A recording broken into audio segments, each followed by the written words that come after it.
नमस्कार, आपका स्वागत है सीएनबीसी आवाज और मोतीलाल ओसवाल स्टूडियोज में। मैं हूं मनीषा गुप्ता और शुरुआत में पहले हम यहां पर बात करेंगे सोने की, जहां पर ऑल टाइम हाईज छूने के बाद कुछ मुनाफा वसूली बनते हुए नजर आई है, लेकिन बाजार काफी वॉलेटाइल है। एक दिन में 50 से $150 तक की मूव हम यहां पर बनता हुआ देख रहे हैं। आप देख सकते हैं अपनी स्क्रीन पर, यहां पर कुछ बढ़त के साथ फिलहाल कारोबार। कल कंप्लीट मुनाफा वसूली थी और 99,400 के तक के हाईज हमने यहां पर सोने में बनते हुए देखे हैं। उसके बाद ऑफकोर्स गिरावट के साथ कारोबार और उठापटक यहां पर जारी है। हमारे साथ सोने पर आगे किस तरह का बाजार रह सकता है, अक्षय तृतीया और शादियों के सीजन से क्या एक्सपेक्टेशन है, इस पर बात करने के लिए टाइटन के ज्वेलरी डिवीजन के सीईओ अजय चावला मौजूद हैं। अजय, बहुत शुक्रिया साथ जुड़ने के लिए। और आजकल तो किसी से भी बात करें, सब लोग सोने पर एक्सपर्ट्स हैं। प्राइसेस कहां जाएंगे, क्या करना चाहिए, क्या लेना चाहिए, कॉन्वर्सेशन ऑन है। अब क्योंकि सोना लाख रुपए पर 10 ग्राम हो गया है, आप इसे कैसे देखते हैं? अक्षय तृतीया पर किस तरह की सेल्स की उम्मीद है और किस तरह से आगे अब ट्रेंड्स बनते हुए नजर आएंगे? देखो, सोने के भाव तो बहुत बढ़ गए हैं, ये तो सबको पता है। मोस्टली इंटरनेशनल डिमांड सप्लाई की वजह से, सेंट्रल बैंक्स अनसर्टिनिटी। अब सोने का भाव कैसे चलेगा आगे वो तो कोई बता नहीं सकता, लेकिन कमोडिटी है, ऊपर भी जा सकता है, नीचे भी आ सकता है। तो ग्राहकों को इसे ध्यान में रखना चाहिए और एक सिस्टमैटिक वे से अगर उनको वो सोने में इन्वेस्ट करना है तो मंथ ऑन मंथ वो कर सकते हैं। हमारी तरफ से अक्षय तृतीया में हमने ग्राहकों के लिए बहुत सारे सॉल्यूशन निकाले हैं, ताकि वो अगर सोना खरीदना चाहते हैं या ज्वेलरी या कॉइन्स जो भी खरीदना चाहते हैं, उनको उनको उनकी उनको थोड़ी आसानी से खरीद सकते हैं। एक तो हमने बेस्ट गोल्ड रेट का ऑफर दिया हुआ है। आप कभी भी खरीदिए, अभी खरीदे या कुछ दिन बाद खरीदिए या कुछ हफ्ते बाद खरीदिए, आप best of the gold rate ले सकते हैं। उसके लिए बुकिंग करनी पड़ती है। और इस इंस्ट्रूमेंट को यूज करना कस्टमर बहुत यूज्ड हो गया है, कस्टमर को बहुत पसंद आया है, ग्राहकों को। पिछले साल बहुत लोगों ने इस ऑप्शन को मतलब इस्तेमाल किया है और इस साल हम उसकी प्रेपरेशन और भी कर चुके हैं और ये एक सोल्यूशन है। दूसरा सोल्यूशन जो हमने निकाला है, गोल्ड एक्सचेंज। जैसे आपने कहा, साल ब साल हम देख रहे हैं एक्सचेंज गोल्ड की कंट्रीब्यूशन हमारे सेल्स में बढ़ती जा रही है। 1-2% बढ़ती जा रही है कंट्रीब्यूशन में। इसका मतलब जो एक्सचेंज में सेल हो रहा है वो टोटल सेल्स ग्रोथ से ज्यादा हो रहा है, ब्रांड के ग्रोथ से। और ये हम बहुत प्रमोट कर रहे हैं, क्योंकि हमें, इवन दो हमारे लिए इसमें थोड़ा फायदा कम है, लेकिन हम ये चाहते हैं कि ग्राहक अपनी लॉकर ज्वेलरी निकाले और गोल्ड को एक्सचेंज करें। और ये परसेंटेज बढ़ती जा रही है। नॉर्मली 30, 32, 33% रहती थी, अभी पिछले साल 33, 34, 35% तक भी गई है। ऑफकोर्स ये वेरी होता है क्वार्टर टू क्वार्टर, तो मैं आपको ब्रॉड इंडिकेशन दे रहा हूँ। और ये non Tanishq exchange, Tanishq exchange gold jewellery अलग है, वो 9 से 10 या 11% अलग से आती है। तो टोटल कंट्रीब्यूशन आप समझ सकते हैं, 42 to 45%, 42 से 45 या ये कभी कभी ज्यादा भी जा सकता है, क्वार्टर टू क्वार्टर परसेंटेज में होता है। तीसरी चीज हम कर रहे हैं, हमने कॉइन्स पे गोल्ड रेट, वो मेकिंग चार्ज को हमने कम कर दिया है। सॉरी, मेकिंग चार्ज कॉइन्स पे पहले 8 से 4% तक होती थी तनिष्क में, अभी 5 से 3.5% तक हमने प्राइस कर दी और इसका भी फायदा ग्राहकों को होगा। चौथी चीज जो हम कर रहे हैं, हम 18 carat jewellery wedding market, traditional markets के लिए, नॉर्थ और ईस्ट मार्केट्स में खास करके लाए हैं। और इस इस क्वार्टर में, इस लगन सीजन में बहुत सारे 18 कैरेट ऑफरिंग हम दे रहे हैं।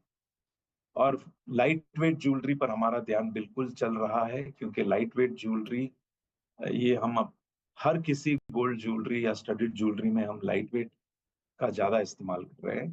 दूसरी चीज, 18 कैरेट हमने modern light weight everyday where के लिए भी एक्सपेरिमेंट किया है और उसका बहुत अच्छा रिस्पॉन्स आया है पिछले साल, और इसलिए हम इस साल और भी उसे बढ़ा रहे हैं। तो ये बहुत सारी चॉइसेस हम लाए हैं। और रिवा गोल्डन आशीर्वाद प्रोग्राम के बारे में कुछ बताना चाहेंगे, जो भी गोल्ड रेट, बढ़ते हुए गोल्ड रेट को मद्देनजर रखते हुए बहुत फायदेमंद है ग्राहकों के लिए। गोल्डन हार्वेस्ट प्रोग्राम में फिक्स्ड इंस्टॉलमेंट होते हैं और फिर एंड ऑफ द पीरियड आपको एक इंस्टॉलमेंट मिलता है और उसमें हम ग्राहक ज्वेलरी खरीद सकते हैं, लेकिन उसमें गोल्ड रेट प्रोटेक्शन नहीं होता।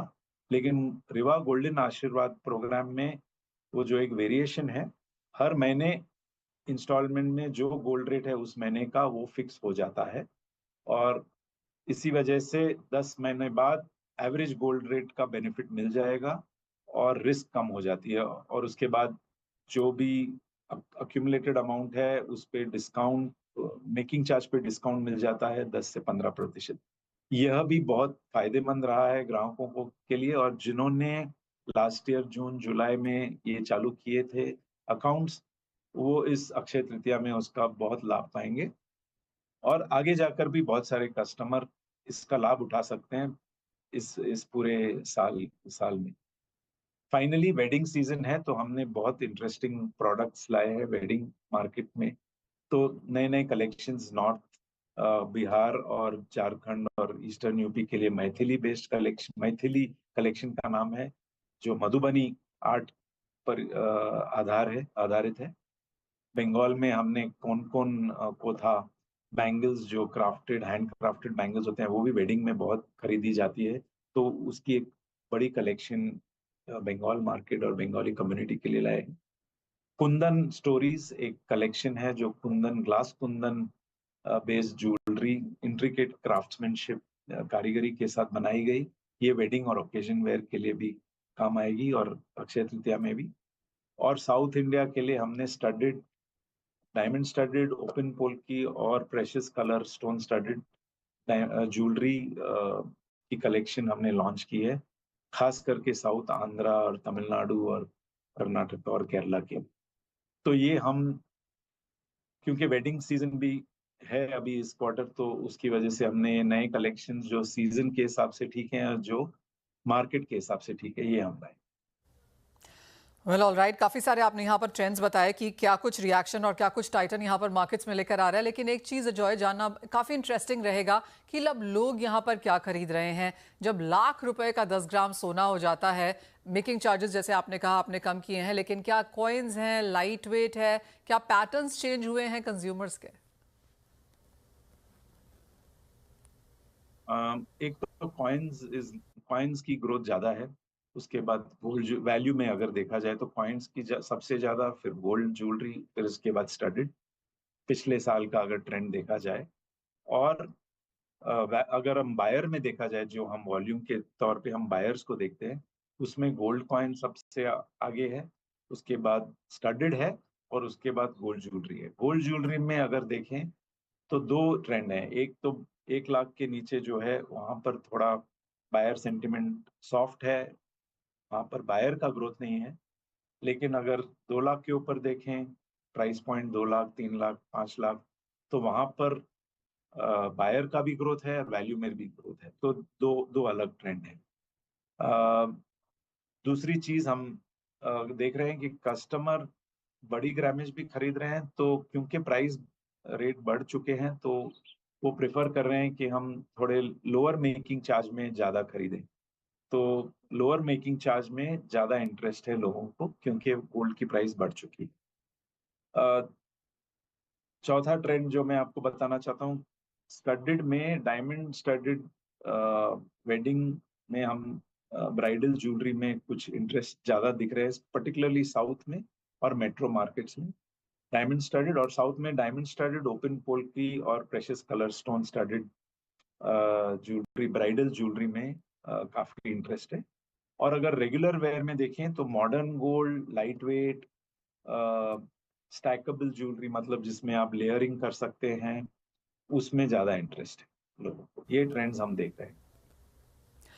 अजय, बहुत शुक्रिया साथ जुड़ने के लिए सीएनबीसी आवाज़ पर। तो क्लियरली काफ़ी सारे ट्रेंड्स यहाँ पर उभर के आ रहे हैं और जैसे अजय हमें कह रहे हैं कि जो गोल्ड एक्सचेंज नंबर है वो यहाँ पर ऑफकोर्स यहाँ पर लगातार बढ़ता हुआ नजर आया है। और जो मार्किंग्स अजय ने हमें दी कि कॉइन्स की डिमांड सबसे ज़्यादा है, उसके बाद स्टडेड ज्वेलरी है और उसके बाद गोल्ड ज्वेलरी की मांग है। और ऑफकोर्स लोअर कैरेटेजेस और साथ ही साथ जो लोअर नंबर्स हमने आते हुए देखे हैं यहाँ पर ग्राम्स वाइज के हिसाब से, वो भी एक प्राइस रिएक्शन यहाँ पर बाजार में बनता हुआ दिखा है।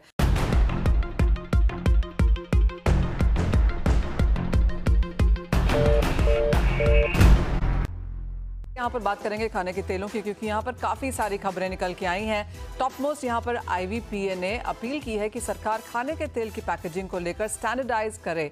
ऐसा ना होने से लोगों को काफ़ी नुकसान हो रहा है। क्यों ज़रूरत पड़ी है ये करने की अपील, और अलग अलग पैकेजिंग से किसे फ़ायदा और ग्राहकों को कितना नुकसान है, इसी पर बात करने के लिए और बहुत सारे मुद्दों पर चर्चा करने के लिए हमारे साथ IVPA के प्रेसिडेंट सुधाकर देसाई हैं। सुधाकर जी नमस्कार। और सबसे पहले इसी पर बात करेंगे, आप रिसेंटली दिल्ली में थे, आप मिनिस्टर्स को भी मिल रहे थे, हमने वो पिक्चर्स भी देखी। किस तरह की आपकी कॉन्वर्सेशन हुई है और किस तरह का फीडबैक है? Yes. I think we definitely went there, had all these meetings. एक तो 2-3 इश्यूज के बारे में जनरली जो इंडस्ट्री के सामने थोड़ा कठिनाइयाँ थे। Number 1 is the SAFTA imports. ये जो इंडिया ने जब से ड्यूटी बढ़ाया है in September last year, it triggered an zero duty imports from the SAFTA countries like Nepal, Bangladesh, Sri Lanka. So, but Nepal has become, Bangladesh at the moment is not exporting, but Sri Lanka became a big issue. And already about 78 to 1 lakh tons started coming in at zero duty, whereas the Indian refineries were paying 27% duty. So this has been taken up at appropriate levels in various governments. While it appears that 1 lakh tons is not much in a monthly basis, in commodity markets, a small volume can cause a lot of, that becomes the benchmark, that becomes the price maker. And also in eastern zone where it is actually coming in east like Haldia and Bajbaj and the eastern and northern portions, the entire soya oil that's coming in per month is about, let's say 2 lakh tons. Out of which 1 lakh ton is almost like 50%.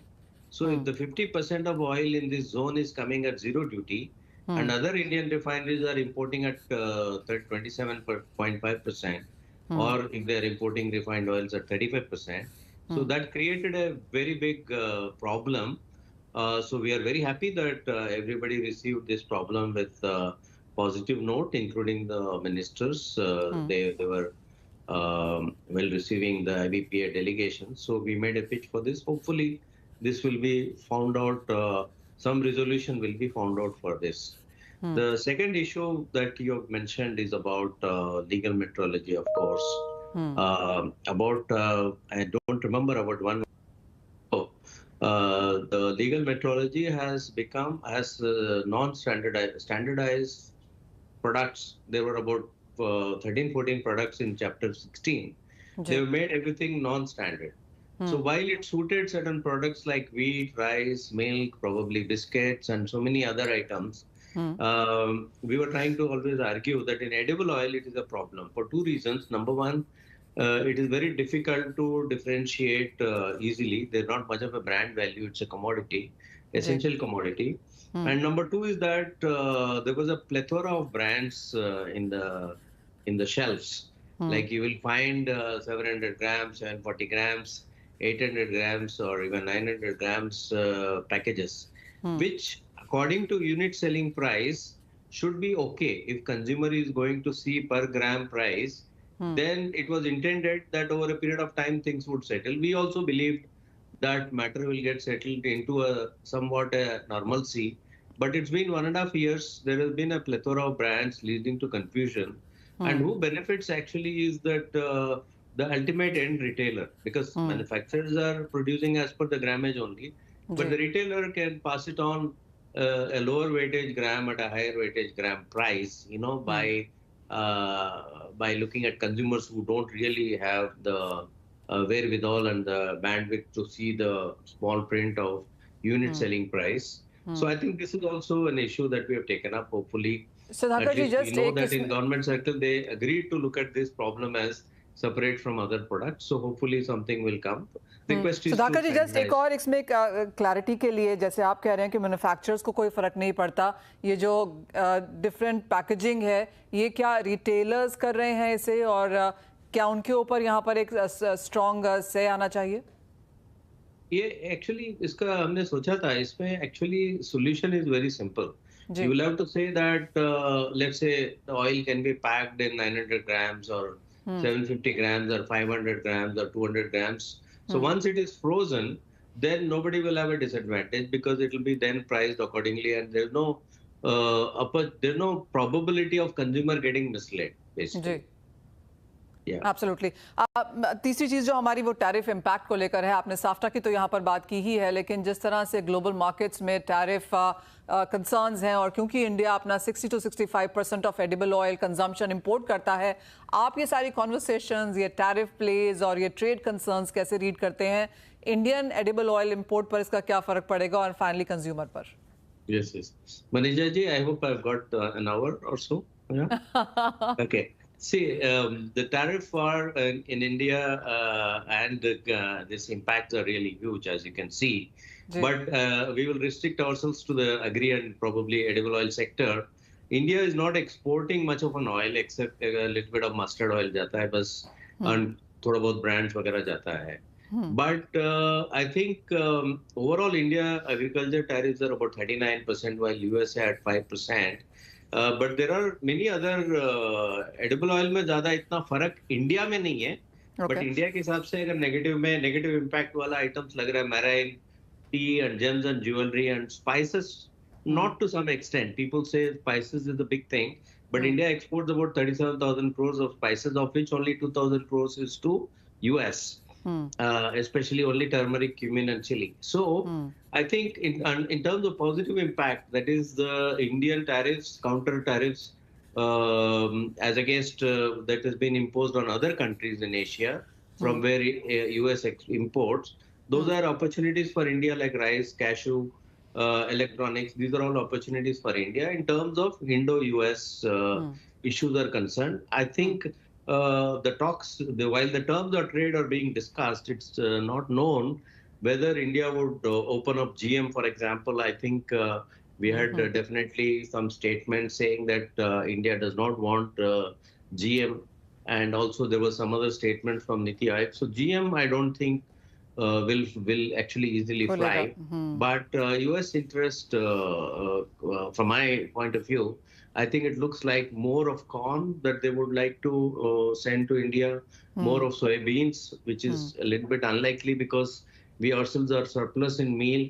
And now that, as you are famously aware of the DDGS competition in DOC, soybean prices, soybean is unlikely. Soybean oil is a good item for Indian imports. You know that palm oils are very expensive today. Sun oil is also expensive. The cheaper soya can come from US. In fact, in the last few months, actually, India has become a major oil destination for US soybean oil. And I can tell you in a while why. But these tariff wars in India can definitely take more of US soybean oil, the quality of which is very good.